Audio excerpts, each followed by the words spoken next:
But first tonight, it is full-scale war between President Trump and a man who just months ago was seen as one of his closest allies and advisors, indeed his chief strategist. Yesterday, Trump said that Steve Bannon had, quote, lost his mind after being canned from the White House back in August. Now the president is issuing legal threats against Bannon.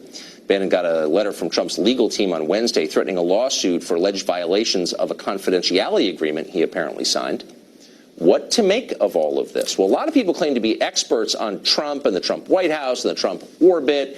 Very few of them really are. Roger Stone actually is. He's been advising Trump for more than 3 decades. He lobbied for him in the 1990s. He was campaign manager of his aborted 2000 presidential run. Stone was one of the people who strongly urged the president to run for office this time, and he served on the campaign during its critical early months. Trump has fired Stone more than once, maybe a bunch of times, called him a stone-cold loser, but their relationship has always recovered. If anyone can truly claim to understand the president, I think it would be Roger Stone. So he joins us tonight to explain. Roger, thanks for coming on. Thank you, Tucker. So what is this fundamentally about? It appears to be, from an outsider's perspective, it appears to be a debate about who can take credit for the unexpected win in 2016. Steve Bannon has taken a lot of credit for that publicly and privately. The president, of course, believes he did it. To what extent did Bannon contribute to the victory? Well, I wanted to give Steve Bannon the benefit of the doubt, particularly given the reputation of Michael Wolff for fabrication. But now that all the facts appear to be in, and the fact that these comments were made while Steve Bannon was working for the president in the White House, it's a stunning act of betrayal, and it's also a complete misunderstanding of Donald Trump.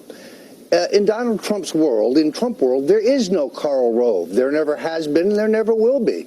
Donald Trump is very much his own man. He is his own strategist. He is his own phrase maker. He is his own speechwriter. Sometimes he's his own press secretary. He may be the greatest single salesman in American history.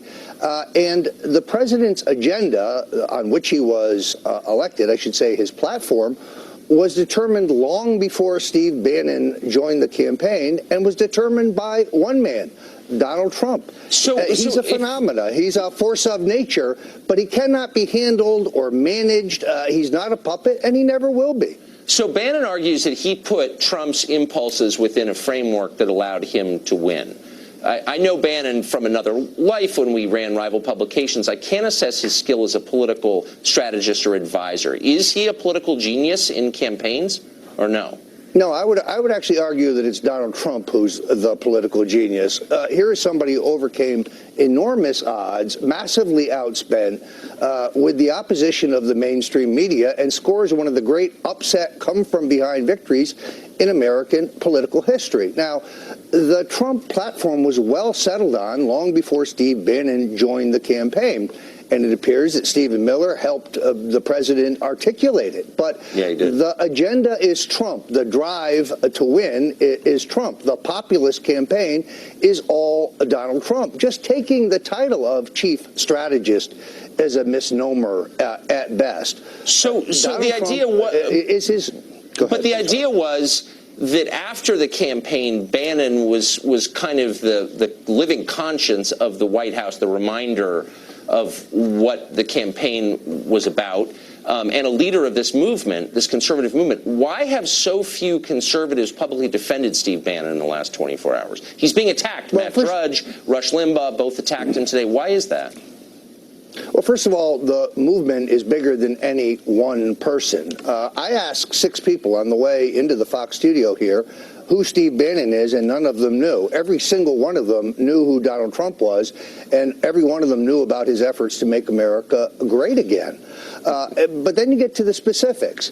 No, Donald Trump Jr.'s meeting with a woman Russian lawyer was not treasonous. It was not illegal. It wasn't improper. Steve is neither a lawyer nor an experienced political strategist.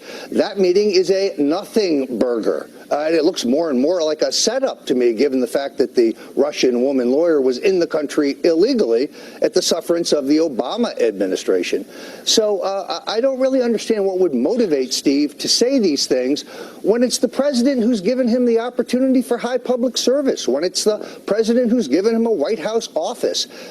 You could chalk this up to anger. Well, but you can chalk it up to anger over being fired if he'd made these comments after he was terminated. But based on my research, he said these things while he was on the Trump payroll. It sounds that way. So finally, why the legal threats? I mean, I don't think anyone believes the president's going to sue Steve Bannon for violating an NDA or the author of this book. Doesn't this just call attention to the book, help sell books, redound to the benefit of the author of the book? Why would you instruct your lawyers to do something like that? Yeah, I'm not sure about the efficacy of that. I do know this, that the Trump constituency, the Trump base, will stick with Donald Trump as long as he keeps faith with them on his agenda. The biggest tax cut in American history, a solid conservative on the U.S. Supreme Court, cutting regulations at all levels. Right. That's the Trump agenda. I got to say, the phrase, I'm not sure about the efficacy of that is my new favorite phrase. Roger, it's great to see you. Thanks for coming on tonight. Great to be here, Tucker. Many thanks.